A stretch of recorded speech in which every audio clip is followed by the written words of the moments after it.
এই মুহূর্তে সবচেয়ে বড় খবর, বাংলাদেশের তুমুল অশান্তি। দেশ ছাড়লেন বাংলাদেশের প্রধানমন্ত্রী শেখ হাসিনা।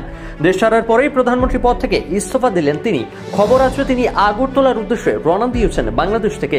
ভারতের উদ্দেশ্যে রওনা দিয়েছেন শেখ হাসিনা। বাংলাদেশের দৈনিক প্রথম আলো সূত্রের খবর এটি।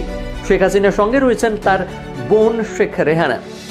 এই মুহূর্তে জাতির উদ্দেশ্যে ভাষণ দিচ্ছেন বাংলাদেশের সেনাবাহিনীর প্রধান। স্থানীয় সময় বিকেল 4টায় বাংলাদেশের ক্ষমতা দখল করতে পারে সেনাবাহিনী, খবর সূত্রের।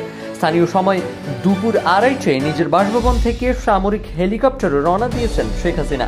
বাংলাদেশের মৃতের সংখ্যা এখন অবধি 300 ছাড়িয়েছে।